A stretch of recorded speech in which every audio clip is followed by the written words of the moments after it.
Ingat cerita Ashabul Kahfi yang masuk ke dalam gua 7 orang itu adalah keturunan-keturunan yang masih meyakini bahwa Nabi Isa adalah sebagai nabi. Tapi proses berimannya mereka itu diam-diam. Kenapa? Kalau mereka menunjukkan keimanannya, mereka dimusuhi oleh orang yang mengaku Nabi Isa sebagai Tuhan. Jadi terbagi 3 pecahan ya. Yang satu mengakui Nabi Isa sebagai nabi. Yang kedua mengaku Nabi Isa sebagai, meyakini Nabi Isa sebagai Tuhan. Yang ketiga menjadikan Nabi Isa sebagai bahan tertawaan atau bahan hinaan karena Nabi Isa dilahirkan tanpa seorang bapak. Ini orang Yahudi benci kepada Nabi Isa karena menurut mereka Nabi Isa nggak bener nih. Yang Muslim tetap menjadikan Nabi Isa sebagaimana ketetapannya seorang nabi. Yang ketiga ini yang sampai sekarang masih mendambakan Nabi Isa sebagai Tuhan. Perjalanan waktu dari Nabi Muhammad, dari Nabi Isa ke Nabi Muhammad 500 tahun itu penyimpangan terjadi. 3 golongan ini ada. Yang Muslim pun ada.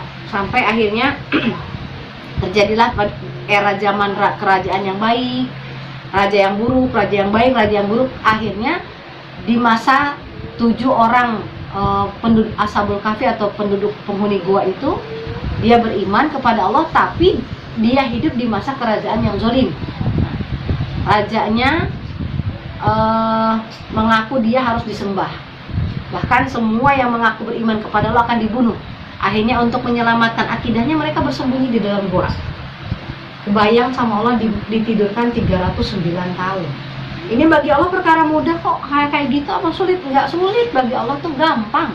Menciptakan manusia itu lebih ribet. Cuma nidurin orang, matiin orang, bangunin orang tuh paling gampang buat Allah. Bikin manusia tuh ribet. Kenapa ribet? Tangan kita ini loh, gak ada yang sama. DNA-nya sekalipun dia kembar. Maka kalau melakukan kejahatan dilihat sidik jari, betul ya. Retinanya, DNA-nya, kromosom dan lain sebagainya, ngejelimet lah. Pokoknya bikin manusia itu ngejelimet. Makanya Allah juga kan bikin Nabi Adam itu lama, nggak gampang. Makanya begitu sudah tercipta, ini mahakarya, sujud semuanya sama Adam, hormatin Adam. Karena Allah menciptakan Adam ini sebagai khalifah. Nah kita ini penerusnya khalifah. Kita ditempatkan oleh Allah di muka bumi, enggak melainkan hanya menduga-duga. Jangan-jangan Isa itu Tuhan ya, jangan-jangan Isa itu benar Nabi ya. Yang selamat adalah yang mengikuti Nabi Muhammad. Sekalipun di luar sana, orang yang beriman kepada Nabi Isa saat ini menjadikan Nabi Isa sebagai Nabi ya. Saya ngikutin Nabi Isa kok, Yesus itu Nabi buat saya. Sama seperti orang Muslim memperlakukannya. Tapi amal ibadahnya dia ngikutin orang Muslim tapi tidak pernah syahadat kepada Nabi Muhammad, maka keimanannya gugur Masya Allah. Jadi yang hidup pada hari ini, di zaman ini adalah umat Nabi Muhammad. Mau dia Yahudi, Nasrani, Hindu, Buddha, selama dia baik, tapi harus beriman. Kalau cuma baik doang, tidak pakai modal iman, gak bisa masuk surga dan bisa jadi umat Nabi Muhammad. Tapi ketika dia mengatakan asyhadu alla ilaha illallah, maka seluruh dosa-dosanya nol. Nah, kita mah kalah, kita punya dosa banyak dari lahir. Mereka yang baru mualaf itu nol semuanya. Bayangin, tapi perbuatan baiknya tetap jadi catatan. Hanya kadang-kadang ada yang mualaf itu memang benar-benar dari sebelum Kristennya sudah baik, di Islamnya tambah baik. Ada yang mualaf memang ngaco dulu nih. Saya ngaco tuh jadi bandar narkoba dan sebagainya, tiba-tiba masuk penjara, masuk Islam. Nol tuh Bu.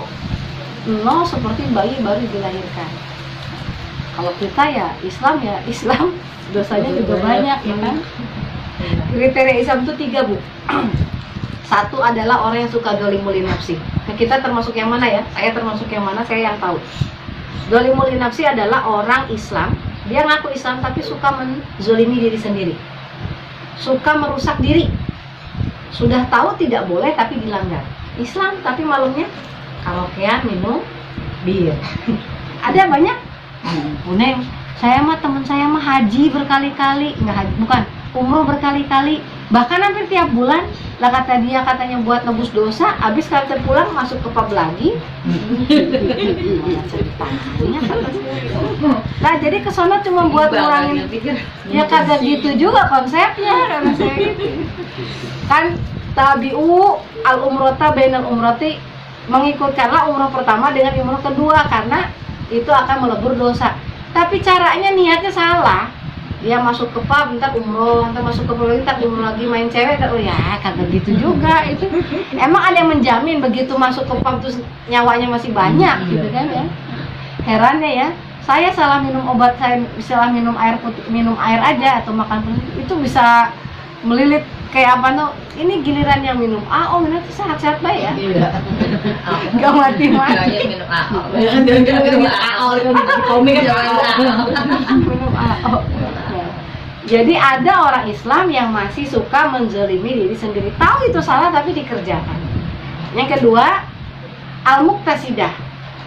Ini di surat Az-Zumar ayat 60 kalau tidak salah. Al-muqtasidah adalah orang yang sedang-sedengan aja. Ya, orang Islam ya biasa aja gitu. Tidak mempersungguh dari zaman baheula, Islam begitu aja, kagak tahu ngaji. Kagak tahu nutup aurat ya begitu seadanya gitu ya. Jadi nggak nambah gitu loh, ilmunya tuh nggak nambah, ya taunya puasa, ya taunya yang dikerjakan sebisamu. Tapi tidak pernah menyakiti orang lain, tidak pernah menyakiti diri sendiri, tidak pernah menempatkan diri dalam keadaan dosa. Ini masih mending, istilah katanya dapat surga walaupun ya ini tipe orang yang aman ya.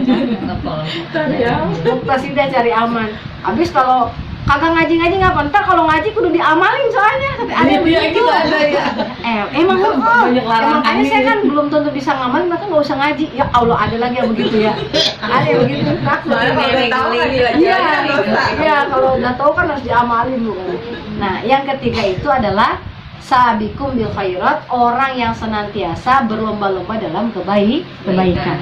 Ini harusnya kita sudah di fase ini. Kita sudah Islam berapa tahun? Ya. Maksudnya udah Islam dari kecil sampai umur sekarang kita 40-an ya. Umur 40 itu sudah kiblatnya tuh sudah ke akhirat, bukan lagi.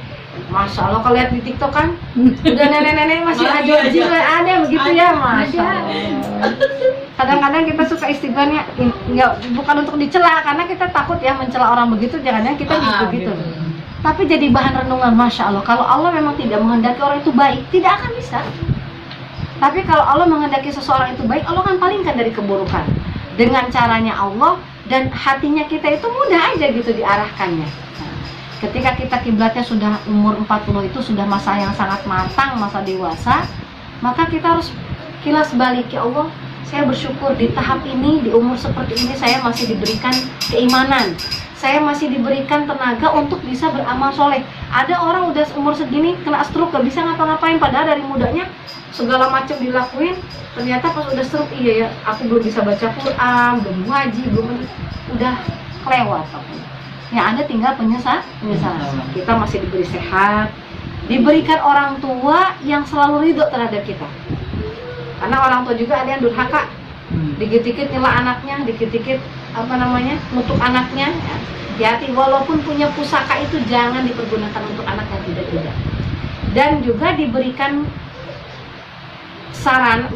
diberikan kekuatan untuk bisa mengamalkan, dan amalan itu diridhoi oleh Allah. Ibu-ibu nih sanggup loh sekarang ke diskotik, bisa, masih kuat, lututnya masih.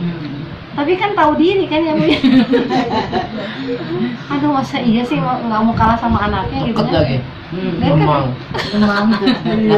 Kalau mikirin begitu, iya siap, semua orang sanggup, apalagi mungkin ada uang ya, dimodalin suaminya, glowing dan lain sebagainya. Makanya setan itu datang dalam keadaan alim banget, soleh banget setan itu, ngajak kepada kita itu untuk melakukan sesuatu yang baik, tapi ujung-ujungnya menjerumuskan.